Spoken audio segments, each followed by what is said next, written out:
জয় রাধা মাধব জয় কুঞ্জ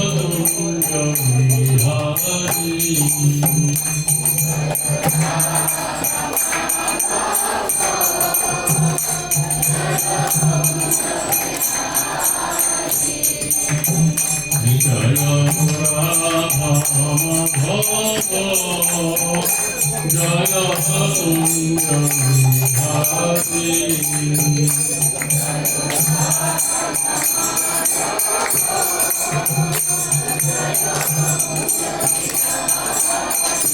জয় দীনবন্ধ জয় গিরিবরধারী জয় গিরিবরধারী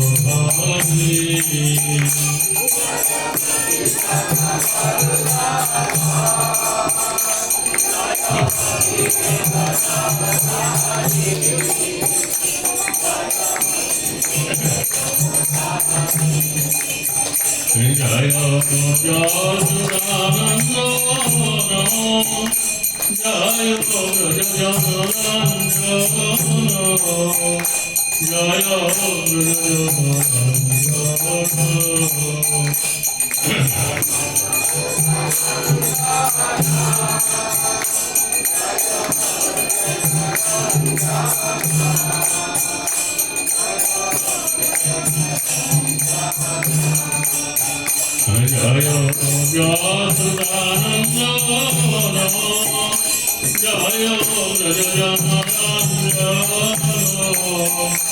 জয় ব্রজরঞ্জন জয় ব্রজরঞ্জন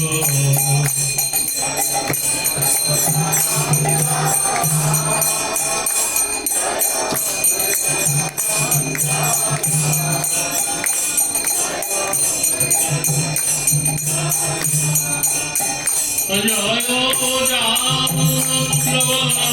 রামচরণচারী জয় কুঞ্জ বিহারী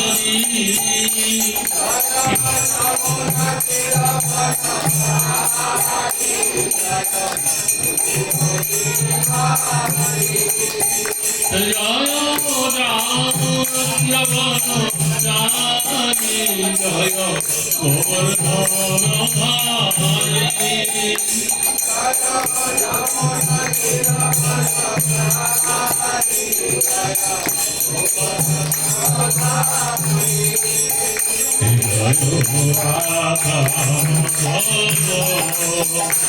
জয় রাধা জয়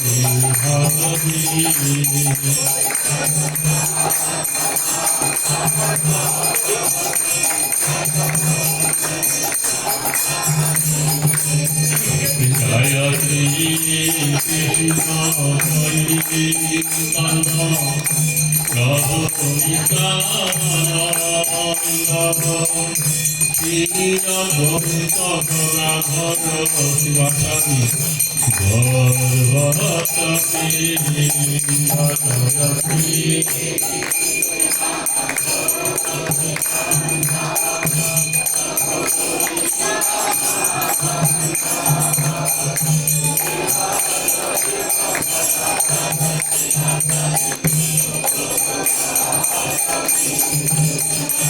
জয় শ্রী কৃষ্ণ প্রভু নিত্যানন্দ শ্রী অদ্বৈত গদাধর শিবাসাদি গর্ভবতী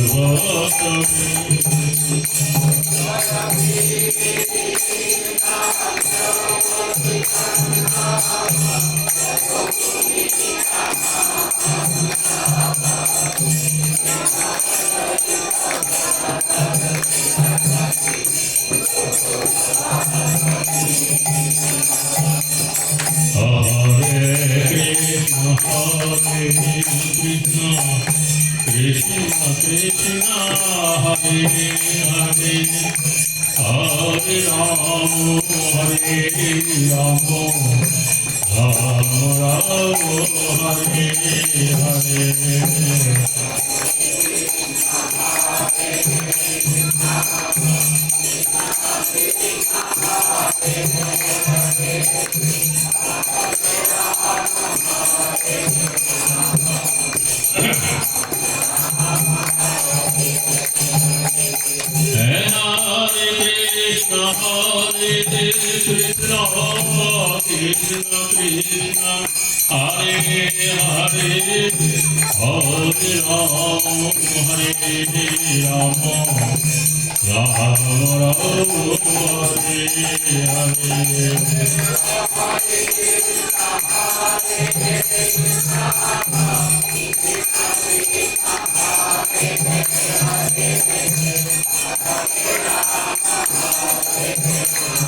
राधे वृंदावनेश्वरी ग्रीष्मानुसुते देवी प्रणमामि हरिप्रिये वृंदाय तुलसीदेवाय प्रियाय केशवोच्च विष्णुभक्ति पते देवी सत्यवत्यै नमो नमः जय श्री कृष्ण चैतन्य प्रभु नित्यानंद श्री अद्वैत गदाधर शिवासादि भक्तवृंद हरे कृष्णा कृष्णा कृष्णा हरे हरे हरे राम राम राम हरे हरे मकं कृति वाचलं पंगुर्लंघयते गिरिं यत्कृपातमहं वन्दे परमानन्दमाधवम्। तो समवेत समुपस्थित श्रुति सज्जन भक्तमंडली আপনারা এই কেনাইলি গ্রামের অধিবাসী এবং এই স্থান হচ্ছে এই গাড়িটার নাম কেন তো অধিবাসী এবং এই স্থান হচ্ছে মহাপ্রভুর পদাঙ্কিত ভূমি তার বিশ্রাম স্থলী। তো তিনি যেখানে বসেছিলেন যে বৃক্ষের তলে বটবৃক্ষের তলে সেই বটবৃক্ষ এখনো আছে, তার নিচে মন্দির গড়ে উঠেছে গৌরনীতায়, তার পাশে আবার গ্রামের লোকেরা রাধা মাধব গৌরনীতায় বিগ্রহ মন্দির প্রতিষ্ঠা করেছেন। তো এটা খুব ভালো স্থান। গৌরায় আমার যে সমস্ত স্থান করণ ভ্রমণ রঙ্গে তারপর সেই সব স্থান হেরিব আমি প্রণয়ী ভগত সঙ্গে। মহাজন পদ আছে যে মহাপ্রভু যে সমস্ত স্থানে রঙ্গে তিনি ভ্রমণ করেছেন সেই সমস্ত স্থান আমি যারা প্রণয়ী ভগত প্রেমিক ভক্ত তাদের সঙ্গে আমি দর্শন করব। আপনাদের এই স্থান হচ্ছে মহাপ্রভুর বিশ্রামস্থলী ভ্রমণস্থল। তিনি নীলাচল থেকে নবদ্বীপ এলেন, নবদ্বীপ থেকে তিনি আবার বঙ্গ নীলাচলে ফিরে গেছিলেন। তারপরে সেখান থেকে তিনি আবার বৃন্দাবনে যাওয়ার উদ্দেশ্যে কটককে ডাইনে রেখে বামে এই ঝাড়িখণ্ড বনপথে বৃন্দাবনে গিয়েছিলেন। তো যাওয়ার পথে আপনাদের এই স্থান তিনি পরিভ্রমণ করেছেন, বিশ্রাম করেছেন, সেই পটবৃক্ষ এখন আছে। যাই হোক, তো মহাপ্রভুর পরবর্তীকালে শ্যামানন্দ নরোত্তম শ্রীনিবাস তারা ব্যাপকভাবে সমগ্র বাংলা এবং উৎকল দেশে শ্রীমন মহাপ্রভুর বাণী প্রচার করে গেছেন। ঠিক তার পরবর্তীকালে একটা সময় বয়ে গেছে আমাদের এই বঙ্গদেশে, যখন তেমন জোরদার কোনো প্রচার ছিল না, যার ফলে নানা রকম অপর সম্প্রদায়ের প্রাদুর্ভাব ঘটেছিল। আউল বাউল পত্তা বাজা নেরানেরি সাই দরবেশ স্মার্ত চূড়াধারী গৌরাঙ্গ নাগরী জাতি গোসাই তাদের প্রবল্য বেড়েছিল। আজ থেকে প্রায় 200 বছর পূর্বে আমাদের এই গৌরীয় বৈষ্ণব ধারায় একজন মহান গৌরীয় বৈষ্ণব আচার্যের আবির্ভাব ঘটে, যার নাম ছিল সুচিদানন্দ ভক্তি বিনোদ ঠাকুর। তা তিনি আবির্ভূত হয়ে দেখেছিলেন যে শ্রীমন মহাপ্রভু শিক্ষার পরে এইরকম নানা প্রকার অপসিদ্ধান্ত প্রবেশ করে রয়েছে, যার জন্য তিনি কঠোরভাবে এই শ্রীমন মহাপ্রভুর বাণী জগতে প্রচার করতে শুরু করলেন। তিনি নদিয়া গুরুগ্রামে যেখানে সুলভী কুঞ্জ আছে সেখানকে কেন্দ্র করে নামহট্টের মাধ্যমে তিনি সমগ্র বাংলা এবং উত্তর দেশের সজ্জন মণ্ডলীগণকে সংগঠিত করে তিনি কি করেছেন, এই নামহট্টের মাধ্যমে প্রচার কার্য করেছেন। এই নামহট্ট কথাটার মানে হলো, নাম হচ্ছে ভগবানের পবিত্র নাম হরে কৃষ্ণ মহামন্ত্র, আর হট্ট শব্দের মানে হচ্ছে হাট বা বাজার। সাধারণত কোনো স্থানেতে যখন বহু সংখ্যক লোক মিলিত হয়ে তারা বিভিন্ন প্রকার দ্রব্যাদি ক্রয় বিক্রয় করে থাকে, তো সেই স্থানকে বলা হয়েছে হাট বা বাজার। আর এখানে নাম হট্ট বলা হয়েছে কেন, যেখানে ভগবানের এই পবিত্র নাম হরে কৃষ্ণ মহামন্ত্র কীর্তন করা হবে। আর এই নামকে কেন্দ্র করে যত প্রকার কথোপকথন ভাব আদান প্রদান হয় সেই স্থানকে বলা হয়েছে নভট্ট। তো সাধারণত যে ভক্তিবিনোদ ঠাকুর তিনি সুরভি কুঞ্জকে কেন্দ্র করে এরকম নামহট্টের মাধ্যমে প্রচার করলেন, সমগ্র বাংলা উত্তর দেশের সজ্জন মণ্ডলীগণকে সংগঠিত করে। তো তিনি স্বয়ং সেই সমস্ত স্থানে গিয়ে সভা সমিতি বক্তৃতা প্রবচনাদির দ্বারা এই নামহট্টের ব্যাপক পুষ্টি সাধন করে গেছেন এবং তিনি বহু পদ কীর্তন রচনা করেছেন, বহু ধর্মগ্রন্থ রচনা করেছেন। সর্বোপরি বৃন্দাবনের পুষ্পমীরা যে সমস্ত অষ্টকম স্তবস্তুতি রচনা করেছিলেন তারা তিনি বাংলা পায়ার ছন্দে অনুবাদিত করে প্রকাশনা করেছেন এবং সজ্জন তুষারী শ্রী শ্রী গৌরাঙ্গ সমাজ, শ্রী শ্রী বিষ্ণুপ্রিয়া প্রভৃতি পত্র পত্রিকা প্রকাশনা করলেন। এবং এই ভক্তিবিনোদ ঠাকুর ছিলেন প্রথম গৌড়ীয় বৈষ্ণব আচার্য, যিনি চেয়েছিলেন সমগ্র পৃথিবীতে শ্রীমন মহাপ্রভুর বাণী প্রচারিত হোক। তাই এই উদ্দেশ্য সফল করার জন্য তিনি অনেক গ্রন্থাবলী সংস্কৃত এবং বাংলা থেকে ইংরেজি ভাষায় তা অনুবাদিত করে তিনি প্রকাশনা করলেন এবং তিনি অনুবাদিত করে সেগুলো প্রাচ্য দেশে প্রেরণ করেছেন। অনেক গ্রন্থ ইংরেজি ভাষায় অনুবাদ করে প্রাচ্য দেশে প্রেরণ করলেন এবং তিনি তার পত্র পত্রিকা প্রবন্ধে অনেক ভবিষ্যৎবাণী করেছিলেন যা বর্তমানে বাস্তব রূপ লাভ করতে পেরেছে।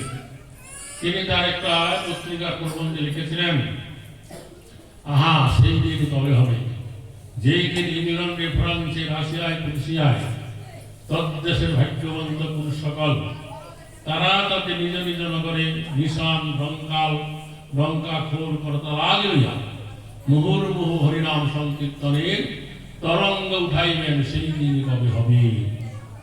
তো মহা ভক্তিবিনোদ ঠাকুর যে ভবিষ্যৎবাণী করেছেন তা বর্তমানে আমাদের আন্তর্জাতিক কৃষ্ণ ভক্তামৃত সংঘের মাধ্যমে বাস্তব রূপ লাভ করতে পেরেছে। তো এই নামহট্ট ইস্কন অনুমোদিত। এই নামহট্ট গঠন করতে গেলে কমপক্ষে ৫-৭ জন ভক্ত তারা সপ্তাহে কমপক্ষে একদিন একটা স্থানে মিলিত হবেন, যেখানে এরকম ভাবে রাধা মাধব, গৌরনিতাই, গুরু পরম্পরার চিত্রপট আলিখ্যান থাকবে। ভক্তরা যদি সন্ধ্যাবেলা মিলিত হন তাহলে তারা প্রথমে তুলসী বন্দনা, গৌর আরতি